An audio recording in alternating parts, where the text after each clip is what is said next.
The moment I was reborn to save the unconscious and defeated Ethan Shaw, I made a decisive choice. I ran.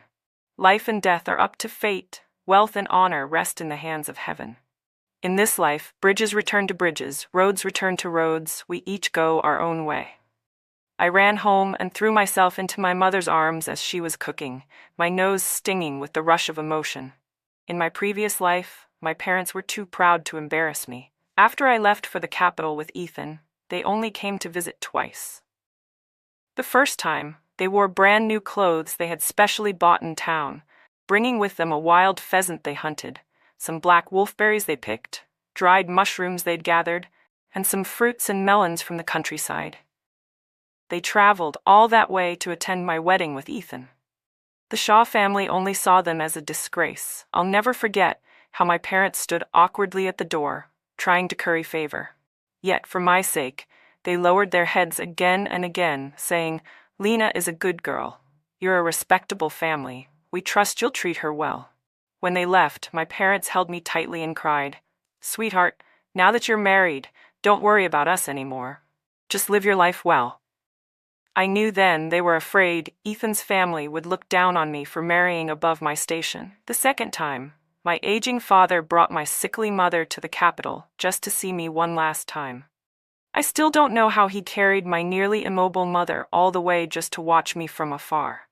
All I remember is turning around one morning at the end of a narrow alley and suddenly feeling like something had been ripped from my chest. Later, I received the terrible news. They were both gone. After returning home, neighbors told me my mother had developed a tumor, and in just 6 months, they had spent every cent of their savings. The train fare had been scraped together by our kind neighbors. Shortly after they came back, my mother passed away. After settling everything, my father left behind a small sum from selling their old house for me.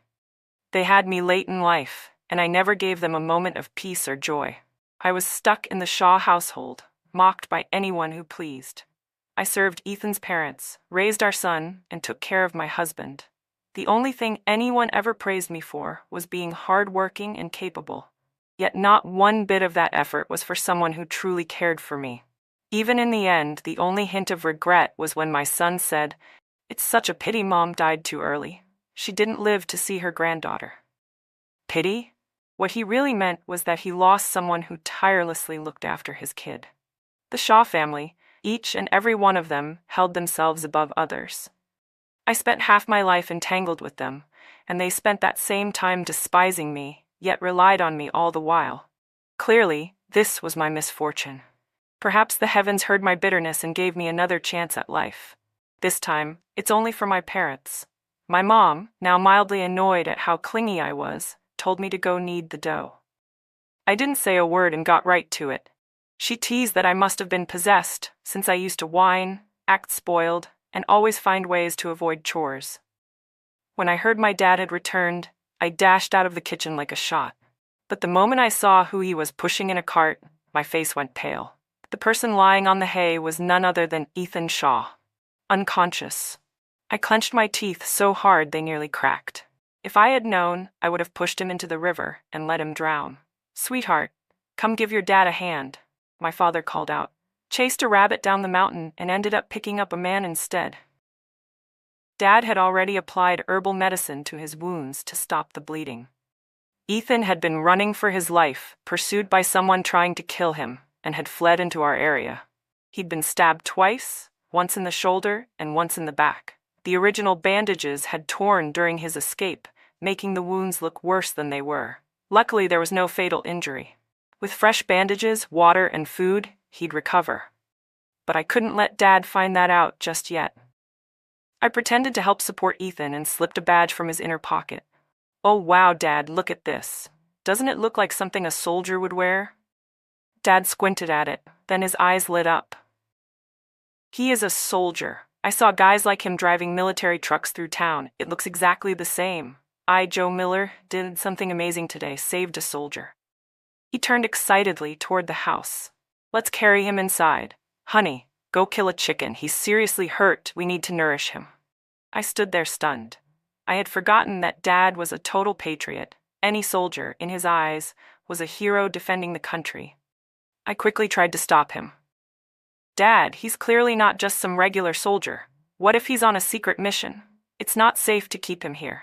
Let's send him to the village chief. He can contact the authorities in town.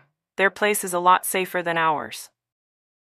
Dad thought about it for a moment, then looked at me seriously and said, "Sweetheart, you really think things through better than I do." I sighed inwardly.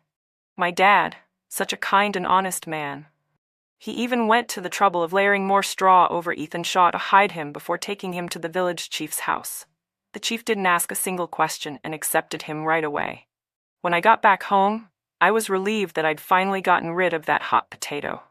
The chief's daughter had already married off long ago. If Ethan felt the need to repay someone, he could find another way to do it. I started making plans to earn some money, buy study materials, and apply for college. In my last life, before I married Ethan, I had only completed high school. But after moving in with the Shaws, plenty of people mocked me for being uneducated. Ethan told me to attend night school and promised to help me find a job. I buried myself in my books during every free moment, desperate to prove I wasn't useless. I felt like I was making real progress, and when the thought of applying to college first entered my mind, the entire Shaw family shut it down. They said if I didn't get in, it would be a waste, and if I did get in, who would take care of Ethan's grandparents, cook, and do the laundry? To them, a girl from the countryside didn't need much education. At the time, I was completely dependent on them. Even Ethan believed that honoring one's parents came first. I had no choice but to lower my head. But once I had gained a little knowledge, I couldn't help craving more.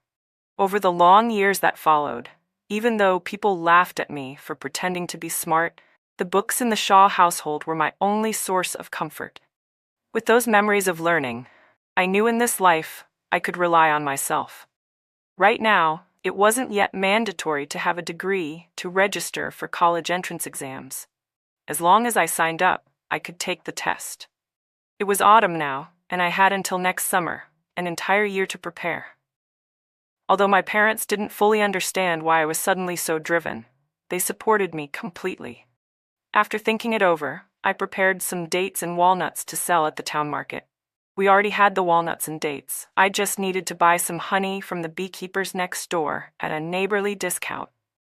I mixed up about half a sackful at home. The first time I tried to sell them, it didn't go very well at first. But once people tasted it and found it good, everything sold out. The price was lower than I'd hoped. This was a small town, after all, and people were reluctant to spend much. Still, my mom was thrilled. After all, we only earned about 40 yuan a year. Making 6 yuan in one day was enough to feed our whole family for 2 or 3 months. After buying some groceries with Mom and heading home, I felt like the sky had suddenly collapsed. Ethan Shaw was standing right there in our courtyard. The mud brick wall around our yard wasn't high, and from a distance, I could already see the back of someone's head. When Mom saw the man standing there, she thought I was blushing because I'd spotted a stranger. Ethan turned around, and when he saw me, his eyes lit up.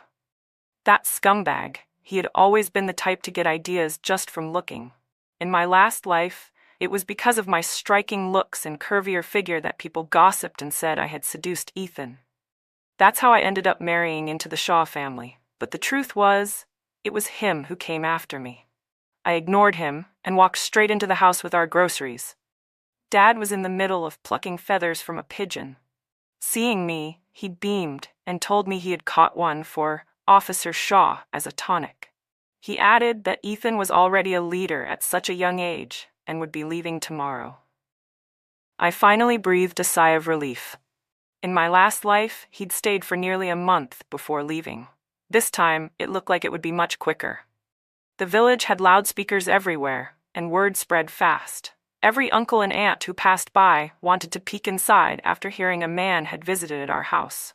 I used the excuse that I'd made plans to have dinner at my friend Lily's house next door, gave Ethan a brief nod in passing, and left right away.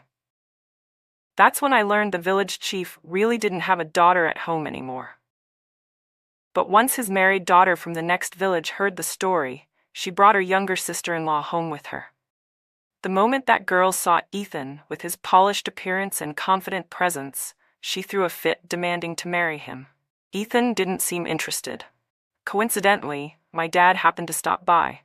Ethan said he wanted to thank him and asked to come over to our place. So my dad brought him back home.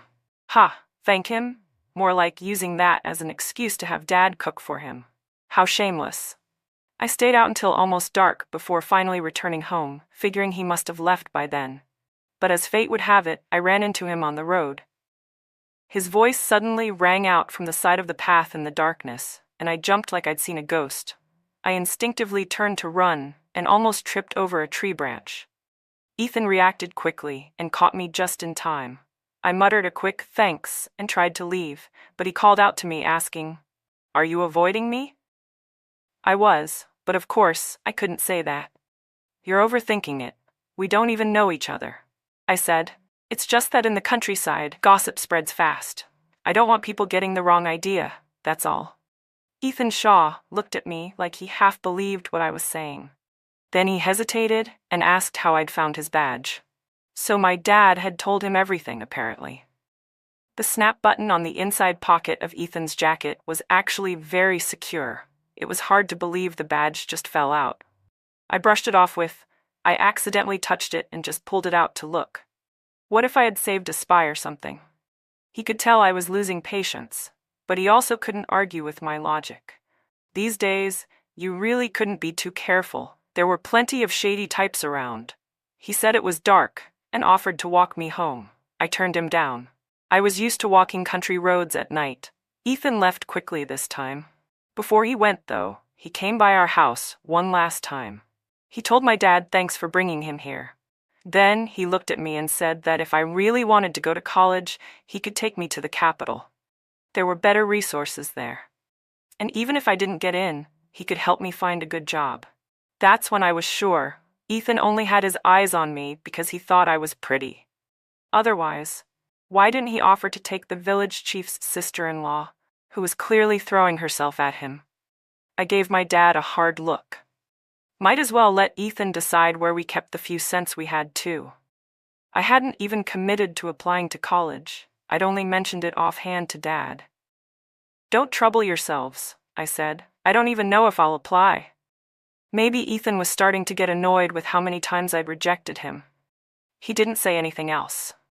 Sure enough, the village chief soon came around with a suggestion that Ethan should take his daughter's sister-in-law to the city and help her find a good job. It wasn't necessarily about marrying him. As long as she could get out of the mountains and marry someone decent, it was better than staying stuck here for life. These days, just having a connection could change your fate. No one could resist that kind of opportunity. I wasn't an exception in my last life either. I heard later that Ethan had mentioned taking me to the capital, and the chief's daughter took every chance she got to mock me for it. That's how it worked in the countryside. News as tiny as a sesame seed could spread to the whole village in no time. My parents were kind. When people asked, they didn't think much of it and just spilled everything. After seeing me make some money, other villagers started copying me, selling dates and walnuts too. But it wasn't like there was any real secret to it. The town was small, and once too many people started selling the same thing, it stopped being profitable. Nothing was easy to make money from these days. Our house was far from town, and other goods were hard to sell. Seeing me worry day in, day out, made my parents feel just as helpless. We weren't starving, but northern villages were so isolated that starting a business required big upfront costs. And anything that didn't require much capital, well, once others copied it, it became useless fast. Even if I wanted to stick with it, it would be a headache in the long run. So I simply bought some practice books and started working through them at home. If I couldn't save money, I'd just study hard, and once I got to the city, I could earn slowly. Time passed quickly.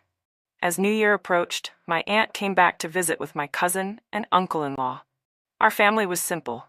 Dad was an only child, and when Mom was 12, she'd brought my aunt along with her and gotten on a bus that somehow led them here. My aunt had left home after middle school to find work and got married in the city. Every couple of years she'd come back to visit us. My cousin wasn't much into studying. He dropped out after high school and was working in a factory. He only found something stable last year. When he saw me studying, he found it a bit strange. He didn't really understand much, but he complimented my handwriting. When he heard from my parents that I was preparing for college, he immediately offered to help find me some materials and send them back through someone. My aunt and uncle-in-law kept praising me for having ambition. After they left, the materials my cousin promised didn't show up, but Ethan made a grand gesture. He sent a bunch of things to the village. A soldier came by, carrying a box and leaving it at our house. He said it was a thank you gift from Ethan Shaw for saving his life. Inside the box, half was filled with study materials. The rest contained 2 rolls of fabric, some snow cream for girls, and a sealed envelope. The envelope had 300 yuan inside. My parents were shocked. The letter inside said it was the new year and suggested we use the money to make clothes. The fabrics were clearly in colors women would like. I couldn't help being on guard with Ethan again. Dad asked me to write a thank you letter in return. So I did. I wrote that we were grateful for Officer Shaw's contributions to the village, and that I would share the study materials with others. As for the rest of the items, I had already taken them to town and sold them for quite a bit.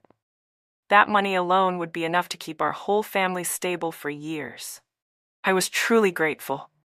I had no idea what kind of expression Ethan Shaw had on his face when he got my letter. In my last life, he'd never made such a big show of things. Sure, my dad had saved him, and this much was already more than enough to repay the favor. It felt so good not having to constantly worry about scraping together money. But what didn't feel so great was how it seemed like the entire village had started targeting my family. I didn't let it bother me too much. One day in town, I spotted an address for submitting stories to Northern Wind Literature, printed in the newspaper. I thought I'd give it a try. I submitted 2 short stories I had written in secret, and to my surprise, I actually got a reply. They accepted them and paid me 12 yuan as a manuscript fee, encouraging me to send more. It was true what they said about big cities being full of opportunity. If you had the ability and could connect with the right people, the money would follow. So I kept studying and writing at the same time, gradually shifting into longer-form stories and submitting them regularly. When my editor found out I was planning to apply to college, she mailed me a bunch of study materials, better than the ones Ethan had sent. My parents didn't know how much money I was actually earning. They just thought I was doing some casual writing here and there. In my heart, I was already planning that once I got into college, I'd study for a couple of years, and then bring my parents to the capital with me. I'd make sure they had regular health checkups. If I worked hard enough, maybe I could even buy a traditional courtyard house, while they were still affordable. If I could manage it, I'd buy a few properties. 10 or 15 years down the line, I'd be considered wealthy. News that I was preparing for college spread like wildfire through the village. Most people assumed I was still hung up on Ethan and wanted to go to the capital to chase after him. It was ridiculous. Everyone was just waiting to watch me fall on my face. People would pass by our house just to mutter sarcastic comments. Even my parents got dragged into it. Neighbors joked that we were rats trying to pretend to be phoenixes. A few women even said that I had a seductive look about me, and if I got lucky and got into college, I could marry some high-ranking official.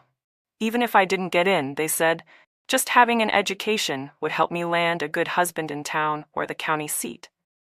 According to them, men liked girls like me. Just look at how the men in our village stared, they said. My mom nearly got into a few fights with those gossiping women. As the exam drew closer, the worry on my parents' faces grew deeper.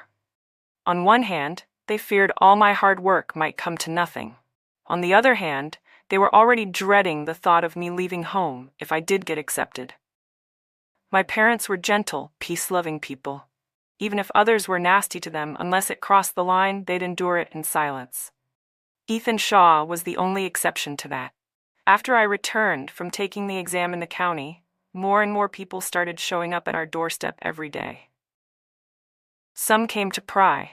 Some came just to catch a glimpse of the girl who thought she could turn into a phoenix and fly out of the mud. That's when I made a decision. I wasn't going to wait until I'd been in college for a couple of years. The moment the results were released, I was going to take my parents with me to the capital. The large bills Ethan had given us were still untouched, and in the past 6 months, I'd earned 2 more large bills from my writing. Prices weren't outrageous back then. Renting a place only cost 60 or 70 yuan a year. If my mom bought a sewing machine, she could make clothes and earn money. My dad had a real talent for cooking. He was always tinkering with wild game he caught. If he apprenticed in a kitchen for 2 years, with 1 or 200 yuan, we could open a small restaurant. Within a few years, I might even become the kind of rich girl people dreamed of. When I told my parents all this, they thought I was talking nonsense. Mom said every housewife knew how to sew. Who would pay for homemade clothes? Dad admitted he was pretty good at cooking. In the village, people even invited him to cook for funerals and weddings. But how could his cooking compare to the professionals in big cities? I wanted to tell Mom that cities had already started selling ready-made clothes. And I wanted to tell Dad that in my last life, because of the Shaws, I'd eaten in many restaurants, and hardly any were better than the food he made. Even with our limited ingredients in the village, he could cook amazing meals. But if I said all that, they'd probably think I'd gone crazy. So instead, I hinted at things. I said I looked decent enough, and if I went that far from home on my own, I might run into bad people. That got them thinking. I kept talking to them about it over several days. Finally, the exam results came in. Across the entire county, only 13 students passed. Aside from me, there were 2 from town, and the rest were from the county seat. I ranked second overall. The news spread like wildfire throughout the county, because all the others had attended high school, while I was entirely self-taught. Just like that, our family became the center of attention. My parents finally began to waver, because someone from the county had expressed interest in arranging an engagement with me.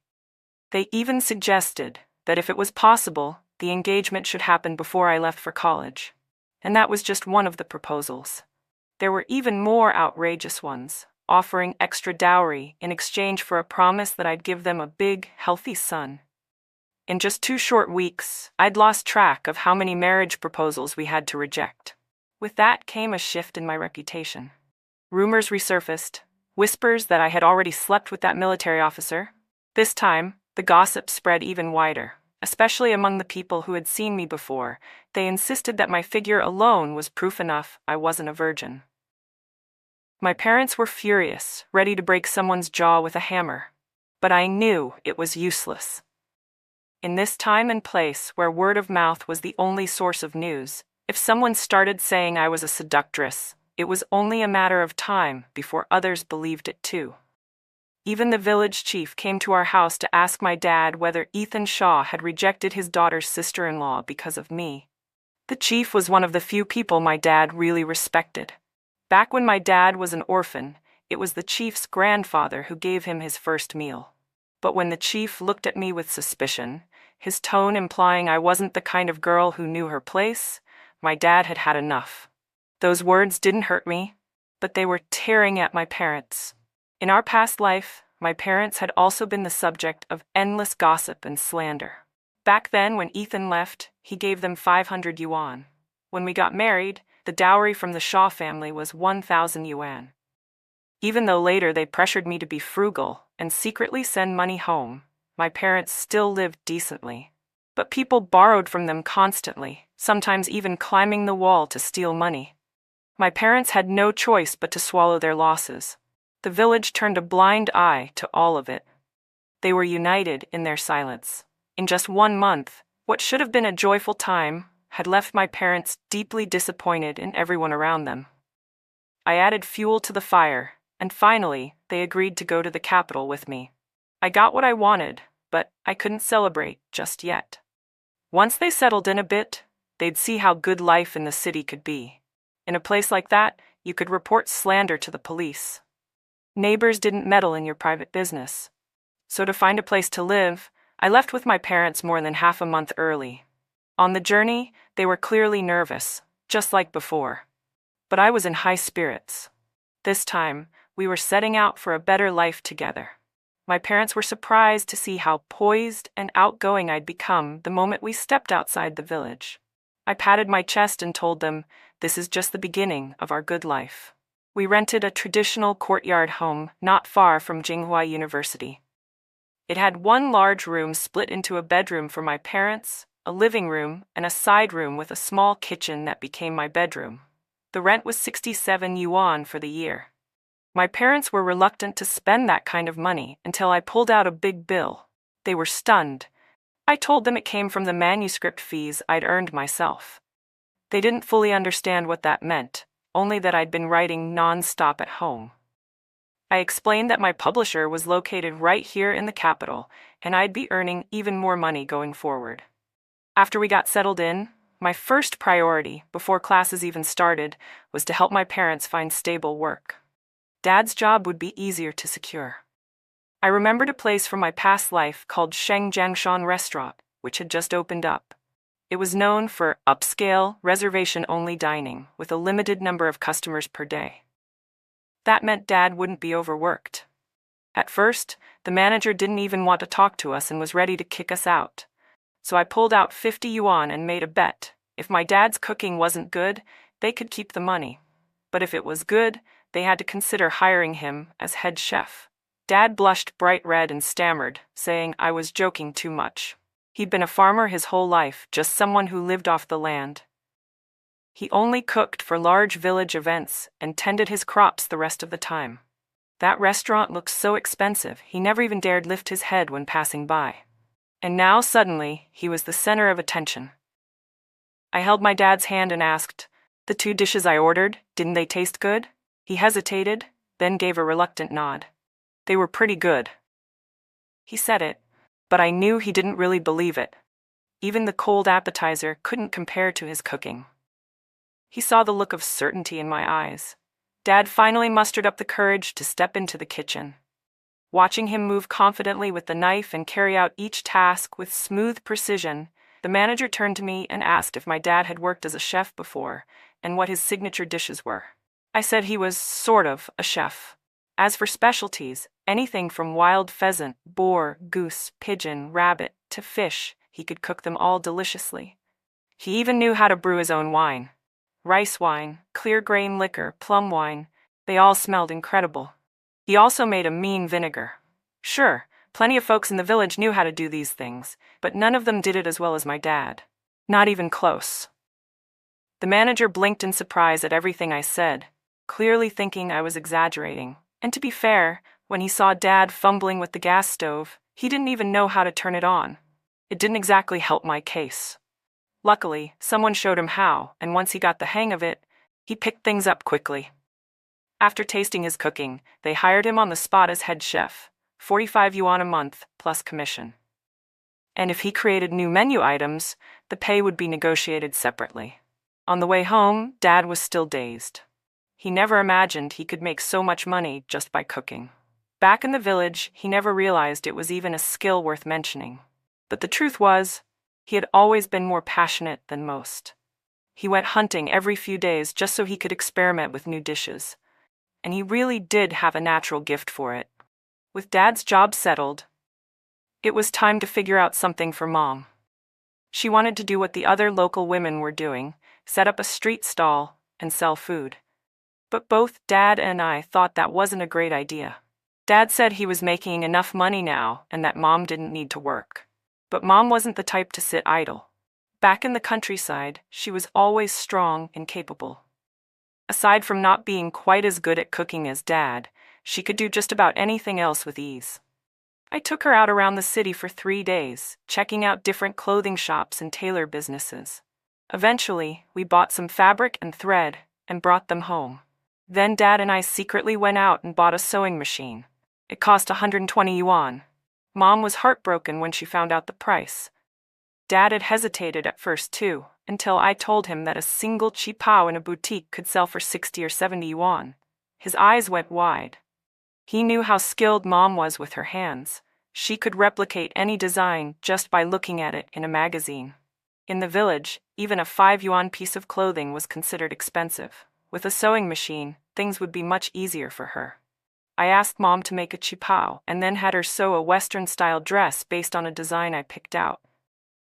On our way to Fengshan Boutique, people kept stopping us to ask where I bought the clothes. Mom couldn't stop smiling. Fengshan was a ready-to-wear boutique that also accepted custom orders. When the shop owner saw me, her eyes lit up. I had Mom take out the qipao, an elegant green dress embroidered with subtle black peonies and trimmed with pearl buttons. It was refined and graceful. I explained to the owner that Mom couldn't read much yet, but she had an excellent eye for patterns and color combinations. Mom quickly added that she was determined to learn and would study hard if given time. Honestly, with her skill alone, plenty of shops would have hired her. But I had a hunch Mom might be suited for something more. In a few years, Fengshan Boutique would become a high-end custom brand.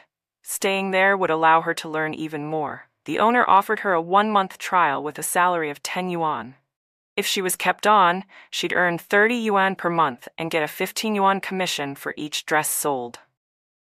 When we got home, Mom was so excited she skipped dinner. She grabbed the fashion design books I'd bought and studied them non-stop, flipping between them and a dictionary. Suddenly, I felt like I'd become the least important person in the house. Before the school year started, I finally met my editor, Grace, whom I'd been corresponding with all this time.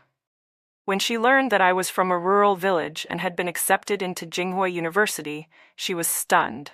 And when she found out I had brought my parents with me, she looked like she wanted to say something but didn't.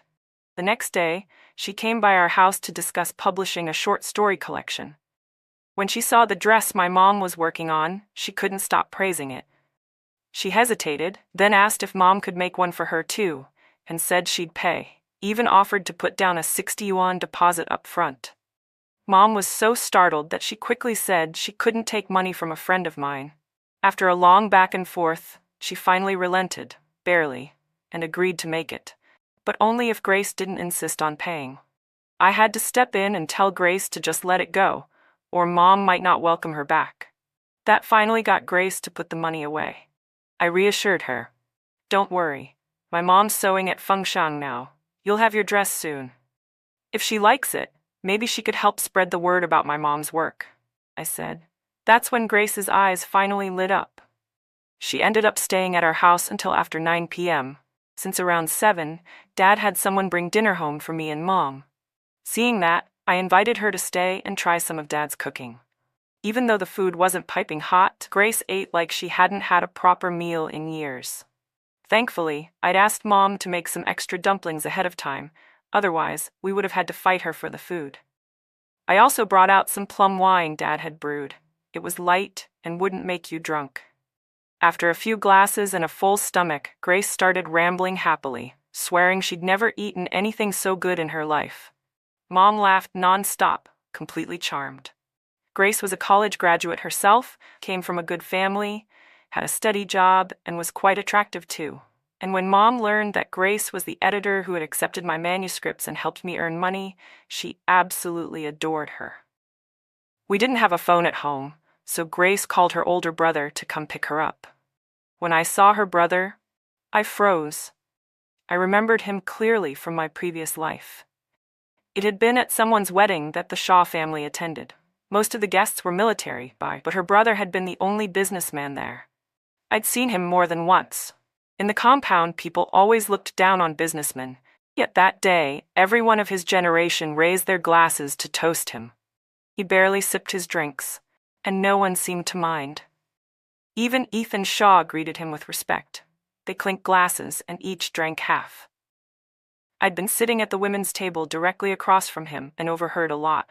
I remembered his last name was Chu. They said the Chu family had been in politics for generations, but had 2 black sheep. One of them was this very Chu. He'd refused to use any family connections and absolutely refused to enter politics. He became a businessman instead. In just a few years, he'd built an empire worth hundreds of millions and was constantly getting scolded by his elders. There was even a story that he once argued with his father, yelling that he didn't care if they executed capitalists. He was going to be one anyway. Later, I heard he donated 2/3 of his fortune when the country was in trouble. He was practically hailed a hero. People might look down on businessmen, but when faced with someone who could crush them with money and had powerful roots to boot, they all fell silent. For a moment, I wondered if I was seeing things. With both my parents working now, they looked more energized every day. To my surprise, they had even started studying at home. Dad said his customers were all cultured people. He couldn't afford to embarrass himself. Mom said to make great clothes, she had to understand fashion, and that meant reading more books. Somehow I had become the most idle person in the house. On the first day of school, as I walked through the gates of Tsinghua University, the same campus where I'd once delivered clothes to Ethan's sister in my past life, I felt something different. This time, it was truly my college life. This was what real living felt like. I had just received approval from my professor to live off campus, and while I was wandering around afterward, I ran into Ethan Shaw and his sister, Erin Shaw. I wanted to pretend I didn't know them and walk away, but Ethan had already quickened his pace and stopped right in front of me. "Lena, why didn't you contact me when you came to the capital?" That question caught me off guard. It meant he already knew I was here. He probably even knew my parents had come with me. He must have been asking around constantly. How nosy could one person be? "I didn't want to bother you. Thanks again for the materials and money you sent earlier. It really helped my family. Could you give me your address?" Ethan looked a little embarrassed. "Of course. Are you planning to visit me?" I smiled politely. "If there's a chance, I'd certainly come by. Thank you properly." He smiled at that, then added, "If you need anything, don't hesitate to ask, and if your parents are looking for work, I can help with that too." That's when Erin, who had been eyeing me suspiciously the whole time, finally jumped in. "So this is the rural girl you've been sponsoring?" In our past life, Erin always disapproved of me. She thought I wasn't worthy of their family and constantly made passive-aggressive remarks whenever she had the chance. Ethan quickly turned to me, looking a bit flustered. "Don't take it the wrong way." Of course, I knew Ethan hadn't said anything rude. This was just Erin being her usual self, trying to get under my skin. I smiled. "Yes, I'm very grateful to Mr. Shaw for his generosity. But my parents don't need help finding work, they're already employed." I handed over a notebook. "Would you mind writing down the address?" Erin's tone turned sharp and sarcastic.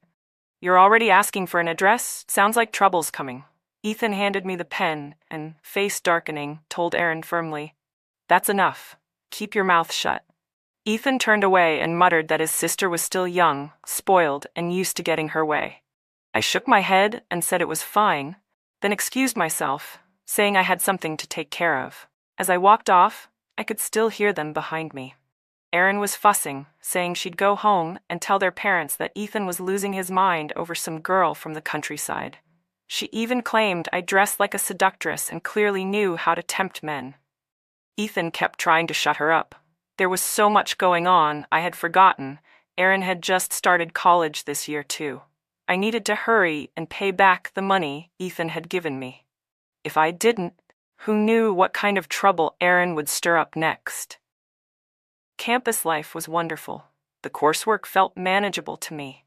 And being surrounded by so many young people made me feel lighter, happier. At first, some of my classmates had prejudices. They saw how I looked and then heard I came from a village and they didn't know what to make of me. When they found out I'd brought my parents with to the city, some pitied me. But when they saw how well I dressed, looking like a city girl through and through, they started to feel uneasy again. But those feelings slowly faded as we spent more time together. I even became like a big sister figure to some of them. My royalties weren't coming in yet. I'd have to wait until next month. Right now, I only had a little over 400 yuan. I was planning to gather at least 600 to pay Ethan back, more, if possible. Making an extra 10 or 20 wasn't hard, but a few hundred was a different story. When Grace came to see me, I asked if she knew any quick ways to make money. She asked me why I was in such a hurry. I was a student now, and my parents both had jobs. What could be so urgent that I needed that much money? I explained the situation with Ethan. Grace frowned. "That Shaw family has issues. Your dad saved his life. Even if it was a few thousand, he still owed it. And now he's acting like giving you a bit of money was some kind of charity?" I tried to calm her down. It was his sister who said those things. She probably thinks that since I'm from the countryside, I must be trying to get close to her brother for personal gain. It's understandable. Grace rolled her eyes. Understandable? You're totally normal and so talented. Your parents are amazing too. And you're saying you're not good enough for some army guy? Please. You're way out of his league. Then she gestured toward my figure, then my face. Honestly, I don't even get why people think you're not good enough. I mean, just look at you. I explained. The Shaws are from the old government compound families. They care a lot about background and pedigree. It's just how it is. But the more I talked, the more fired up Grace got. Eventually, she remembered that Ethan had only given me 300 yuan and some supplies, nothing especially valuable. Why are you even worried? It's not like you owe him a fortune. I realized then that I probably hadn't explained it clearly. I want to pay him back 300, maybe even 500 to 1,000, just to be safe. Then I can use the rest to get other things done. Grace slapped her thigh. 1,000? That's nothing. I'll lend you 2,000. That's when I knew I'd guessed right. Grace was even more of a rich girl than I had thought. My mouth twitched. I want to repay him, but I also want to earn it myself. It's not an emergency. Grace studied my face, then suddenly leaned closer with a mysterious look. Okay, I'll keep an eye out for opportunities for you. I told her not to stress about it. I was just throwing ideas around, really. It was mostly that Aaron Shaw felt like a ticking time bomb waiting to blow up in my face. Later, Grace waited for me by the school gate and pulled me into a car. When I saw who was sitting in the front seat, my brain buzzed. Just as I'd suspected, it was him. One sibling had taken the father's surname, the other the mother's. In any case, Grace had definitely landed herself a powerful ally. A very powerful one. Grace's brother was named Daniel Chu, and with a name like that, you'd never think they were from the same family. Grace explained that he was their great-grandfather's grandson from another branch of the family and didn't get to use the main surname. Daniel Chu glanced at me in the rearview mirror. You seem pretty cheerful. I tried to hide my smile but failed, waving my hand. No, not really. You look like you just hit the jackpot, he said. Well, I grinned, being around you guys does give off that struck-it-rich kind of vibe. He didn't quite get what I meant, but found it amusing anyway. Grace teased me, saying I never took writing seriously anymore and was always trying to find ways to make money. Then Daniel Chu offered me a way to earn some, teaching at the local orphanage. 2 classes every Sunday, 200 yuan per class. I was actually a little hesitant. It felt wrong to accept money for something like that. It made me feel greedy, like I was profiting off of kindness. I talked things over with Daniel Chu. I told him I'd be happy to teach the orphanage classes, but I didn't want to be paid. I also said I was open to trying another job if one came up. Ethan responded bluntly, I've got money. If you've got time, just come hang out and help me unwind. For a second, I thought I'd misheard him. But it wasn't until he picked me up to go to the orphanage that I realized he really did mean for me to just keep him company. Something about the whole thing felt off, but I couldn't put my finger on it. When I saw him parked at the entrance of the alley, I froze. He was sitting in the front seat like a boss, treating me like his chauffeur. I forced a smile and got in. The entire drive was awkward beyond belief. My mind was racing the whole time, and I eventually landed on one conclusion. Daniel Chu might have feelings for me. Not that I was being full of myself. Back in my past life, people in the compound had always been watching Ethan Shaw, wondering when he'd dump me and marry someone else. As for Daniel Chu, I'd never heard anything about him getting married in that life. But a man like him could snap his fingers and have women throwing themselves at him. If he snapped his fingers for me... No, I reminded myself, this life was about independence. I wasn't going to depend on anyone. I caught myself stealing glances at his profile and immediately felt annoyed at myself. I shouldn't have told Grace anything. From the moment we left the orphanage, things felt weird between us. All afternoon, I'd had a blast playing with the kids, but any time I looked at Daniel Chu, I felt off. Maybe I was just hyper-aware of him. Are you tired? He asked as we left. Want to grab something to eat? I quickly shook my head. No, thanks, my dad already made dinner for me. The silence in the car after that was downright eerie. When we were almost home, he pulled over on the side of the road. I thought maybe he'd gotten the address wrong. There were still 2 streets left before my place. "What are you thinking about?" I lowered the hand I'd raised to point the way. I wasn't sure why, but my heart started beating faster. "Nothing, it's just, my house is still 2 streets down." Daniel Chu turned to look at me, staring directly into my eyes. He'd been to my place 3 times already. He definitely knew where it was. A weird pressure started building in my chest, and for some reason, I felt like crying. Just a few days ago, everything was normal. What was this sudden shift in attitude? "Yeah?" His voice was calm, but I was suddenly nervous as hell. "Get a grip," I scolded myself. Between this life and the last, I was practically 60 years old. Why was I freaking out over some guy barely older than me? I tried to gather my thoughts, but when I finally spoke, my words came out all jumbled. I feel like maybe you might have certain intentions toward me, but I'm just a student. I don't think about things like that." Daniel Chu let out a low chuckle, clearly amused. "What kind of intentions? Like, keeping a mistress or something?" My voice was barely above a whisper, but I forced myself to say it. "If that's what this is, please don't waste your time. I'm not interested. I'd never agree to something like that." I could feel him shift in his seat. He'd been lounging lazily before, but now he was sitting up straight. The tension in the car was unbearable. "I'll get out here," I blurted. "Thanks for the ride." I reached for my seatbelt, but his voice cut through the silence, cold as ice. "Sit down. I'll take you home." He didn't say another word the rest of the drive. When we finally pulled up at the alley, I thanked him again. He still didn't respond. I got out and walked toward the gate. His car didn't move until he saw me step inside. Only then did he drive off. That night, I had a dream of Daniel Chu, of all people. In it, he made me kneel at his feet and accused me of being ungrateful. I woke up thinking it was the most ridiculous thing ever. The next day, Grace came by to drop off some money and couldn't stop grumbling about her brother.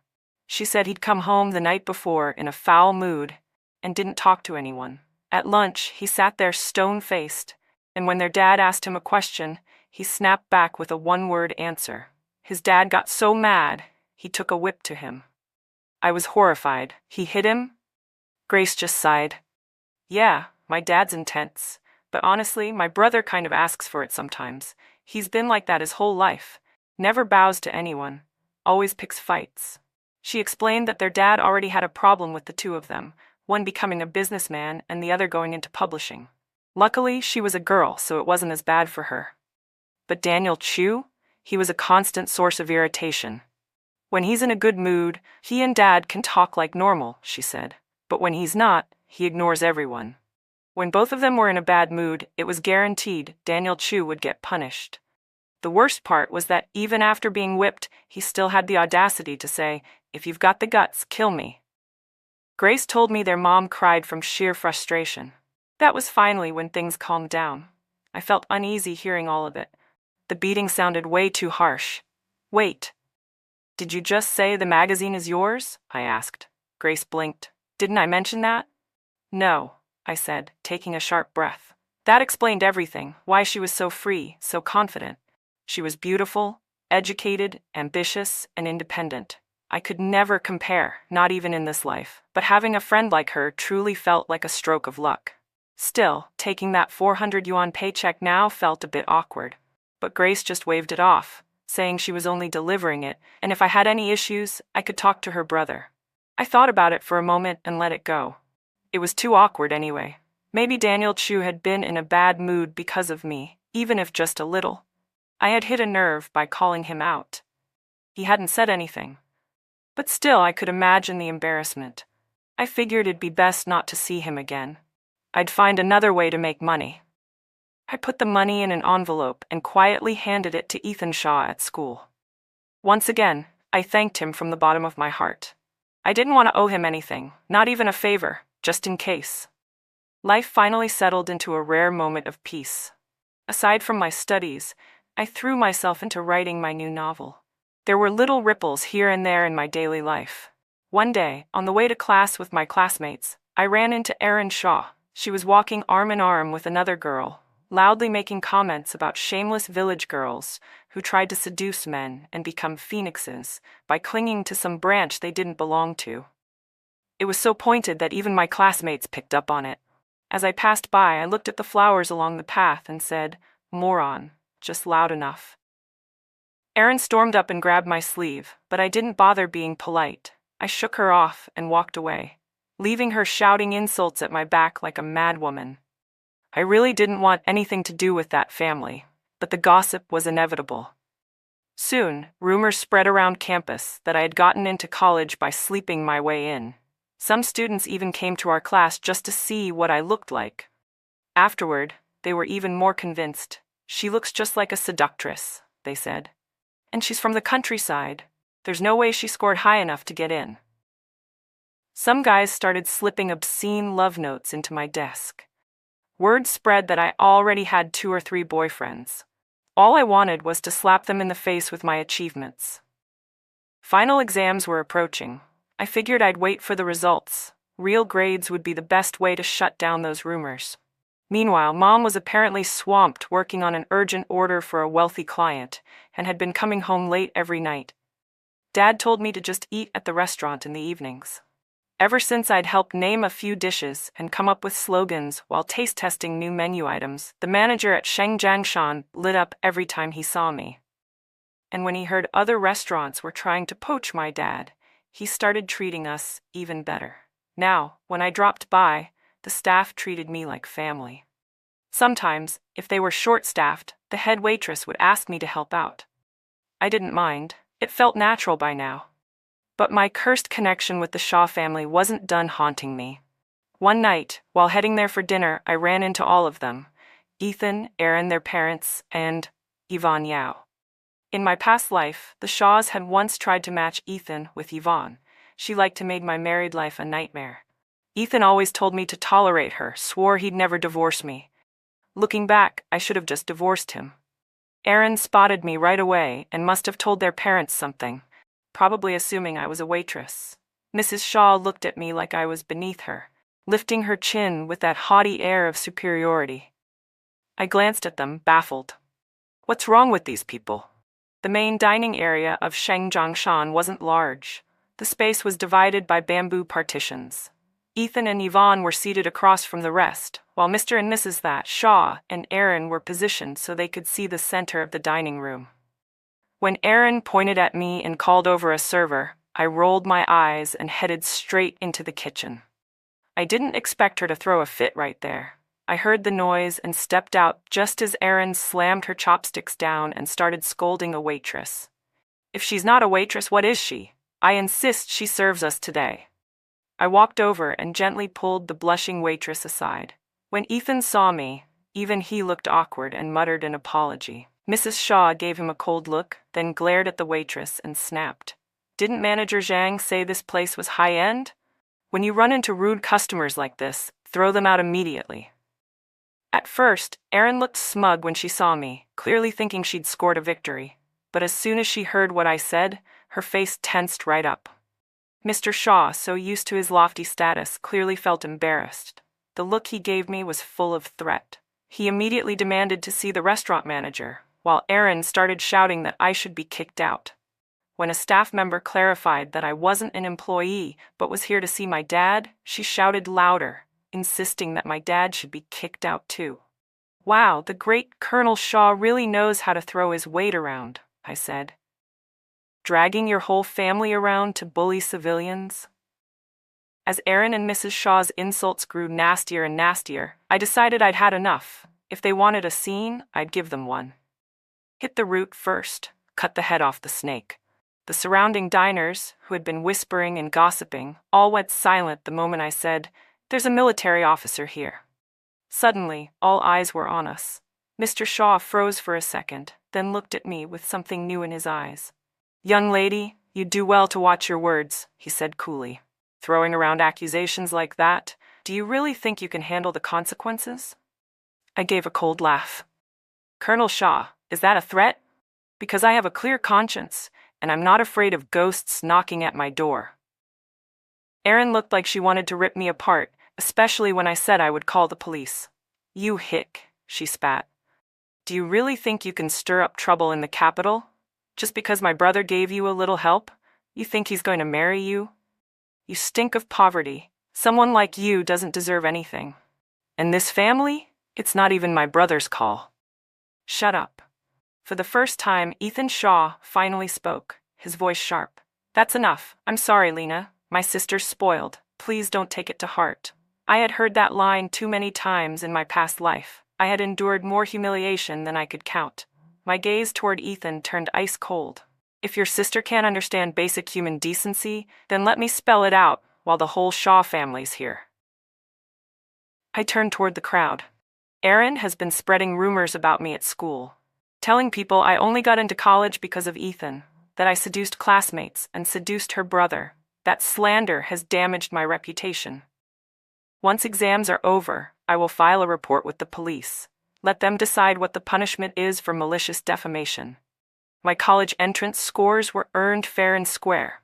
I have no idea what favors I supposedly used from the Shaw family. And instead of throwing your weight around here, Colonel, maybe focus on how you're going to get your daughter out of legal trouble. The Shaw family looked stunned that I would bring up repaying them so publicly. Their expressions darkened with fury. Mrs. Shaw glared at me and said coldly, "How noble of you to talk about independence. Your whole family didn't even make 50 yuan a year in that village. Without my son's help, how would you have ever gotten out? What about the study materials? Do you think you could have bought those back home? My son pulled your family out of the mountains, and now you act like paying him back means you owe nothing? Have some shame." Her words were sharp. But I, Lena Zhou, had my pride too. Before I could speak, Grace stepped out from where she'd been standing quietly against the wall, her voice calm but clear. "Mrs. Shaw, that's quite the story." She gave the room a long look. "I'm Grace Chu. I've been Lena's publisher for the past 4 years. She's been earning 70 to 80 yuan per month in royalties since long before she moved to the city. Are you saying a published writer can't afford study materials?" I jolted a bit at her sudden appearance. I hadn't seen her there at all. I glanced through the bamboo divider and met her piercing eyes, which sent a chill through my chest. I looked away in a fluster. Damn it, I thought. Why am I nervous? The Shaws recognized Grace immediately. Their expressions shifted, less aggressive now, tinged with forced politeness. But Erin couldn't help herself. She scoffed, latching on to what Grace had said about me being a writer. What a joke. A country girl. An author? Even if you're a Miss Chu, you should check the trash before standing up for it. Grace gave me a reassuring look before turning a cold gaze on Erin. Miss Zhou is someone I personally signed 4 years ago. Her exclusive interview is coming out soon. Perhaps you'll see it then. As for those so-called materials, when I heard she was studying for college, I sent her more than a few myself. And now the Shaw family's acting like a few hundred yuan and some notebooks saved the Zhou family from ruin. That's just laughable. The Shaw family looked completely stunned, but also helpless. Erin kept flapping her mouth, insisting we were lying. The other diners, meanwhile, had already gotten their fill of the drama. All eyes were on them now, not us. Every word out of Grace's mouth dripped with contempt and dismissal toward the Shaw family. Mr. and Mrs. Shaw, who had probably never been challenged so publicly in their lives, sat stiff-faced, clearly embarrassed, yet unable to respond. If I had known my daughter would be bullied like this, just for saving someone, my dad said as he emerged from the kitchen, I would have left him to die on that mountain, with no one the wiser. He'd been working in the back, but the gossip must have reached him. Ethan Shaw's mouth opened, his face filled with shame and frustration. I'm sorry, Mr. Zhou, but my dad met his gaze, not the least bit intimidated. I hear you're a colonel, he said, calm but firm. Well, our family made it out of the countryside by our daughter's own hard work and abilities. It had nothing to do with your Shaw family. If you think you can just open your mouth and smear us, bully us, then I swear on my life, I'll go all the way to the central government and find someone who can stand up for ordinary people like us. I was shocked to see how straight my father was standing. Then I caught a glimpse of his trembling hand and felt a bittersweet kind of pride. The Shaws must have realized they weren't going to come out of this looking good. If they pushed further, It might create real trouble. Mr. Shaw ordered Erin to apologize. She dragged her feet for a long time, but finally, she looked at me like she wanted to kill me and muttered, "Sorry." "Save it for the police," I said coolly. "I fully intend to pursue legal action for the defamation at school." With that, I turned and walked out, leaving the whole Shaw family stewing in their own frustration. Yvonne Yao, who had been sitting in the corner quietly, watched me with the same scornful expression as Erin. Outside, Grace caught up with me. "Wait up," she said. A moment later, she returned with her bag, walking alongside Daniel Chu. "I just remembered something," Grace said suddenly, then took off in a hurry, leaving me alone with Daniel Chu. He looked at me. "Come on, I'll take you home." I suddenly remembered I'd come here to eat. Making an excuse, I said I needed to go back and get my food. "It's not far, I'll walk." Ethan grabbed my wrist. "I need to talk to you. Let's go somewhere else to eat." My heart skipped. What could he possibly want to talk about? I had already asked Grace to pass my messages to him. I'd also told her I'd handle the orphanage thing myself when I had time. There was no need for more favors. I was still disoriented when we sat down at the hot pot place. Somehow, I'd said yes without thinking. When Ethan finally got to the point and said he wanted to pursue me, my brain shut down. He explained it seriously. He wasn't playing around. He was talking about a real relationship with marriage as the end goal. While he said all this, I accidentally shoved a raw piece of peppercorn-covered meat into my mouth. I immediately started choking and coughing uncontrollably. Ethan reached over, placing a hand gently under my chin to help, and I swear my face was hot enough to fry an egg. Panicking, I grabbed his hand and spit the meat into it. To his credit, Ethan didn't even flinch. He just handed me a glass of water. I was shaken. Was this really the same neat freak Grace always complained about? Did he really like me? After hesitating for a while, I finally told him we weren't a good match. But I had no idea that those words would come back to haunt me. From that day forward, Daniel Chu launched a full-scale courtship campaign. He brought his friends around to meet me, invited his family to dine at Shengjiangshan, had his mother custom order clothes, and kept sending gifts to my home. Grace became a regular visitor, and even she started saying, "Yup, he's definitely into you." She even told me how shocking it was when Ethan, the guy who avoided hassle like the plague, had taken the initiative to find study materials and mail them to me. "You two were probably fated," she joked, and honestly, I couldn't resist. A handsome man who treated me kindly and only had eyes for me? Eventually, I said yes. When we officially got together, Ethan told me about all the times he'd seen me. "The first time, it was dark," he said. "I just thought you had a great figure. The second time, I thought you were pretty. The third time, I thought you were adorable and kind of infuriating. The fourth time, in the restaurant, I knew you were mine. I thought that was absurd, but when I looked up and saw the fiery determination in his eyes, I couldn't bring myself to say anything." He had a way of making me lose focus. Then came Ethan Shaw. I don't know how he found my house, but when I saw him standing at the gate, he looked stunned all over again. "Why do I feel like you really hate me?" he asked. "Maybe because you're a little too full of yourself," I said dryly. He apologized again on behalf of his sister, said that from the first time he saw me, he felt something different. But Daniel Chu walked out just then and interrupted him, taking my hand and pulling me away. Ethan Shaw never stopped watching as we walked off together. Erin Shaw ended up getting arrested after I reported her to the police. At first, she flat out refused to apologize. It wasn't until she heard that her father had decided not to step in and that she might actually face jail time that she finally broke down, crying and dragging her feet, and issued a public apology over the school's broadcast using her real name. After that, whenever I bumped into her on campus, she'd still glare at me but quickly walk away. But there was one time she just couldn't help herself. She stormed over and muttered, "Daniel Chu's going to dump you eventually. There's no way you two are getting married." Then she stomped off, clearly feeling she'd said something satisfying. I wonder what her face looked like when she found out we got married right after graduation. Honestly, I owed a lot of peace in my life to Daniel Chu. If it hadn't been for him, the Shaw family would have kept making trouble for me behind the scenes. He spared me a whole lot of hassle. Grace once told me that Aaron probably always had it out for me because Ethan Shaw had told their family he wanted to marry me. That could have been why the whole Shaw clan disliked me so much. But Grace had only heard that from someone else. She wasn't sure of the details. Still, I knew the Shaw family was always twisting things to suit themselves. On our wedding day, Ethan Shaw actually showed up again. He told me once more that he still believed I was the love of his life. Daniel Chu nearly had him thrown into the river on the spot. Sometimes my past life felt like a blurry dream, while the happiness in this life felt almost too real to believe. That is, except for the moments when Daniel Chu pinned me down in bed, insisting on asking over and over, "So you still think we're not a good match?" Every single time, I wanted to die from embarrassment, and sometimes I really did consider just playing dead. In this life, I got to rewrite everything.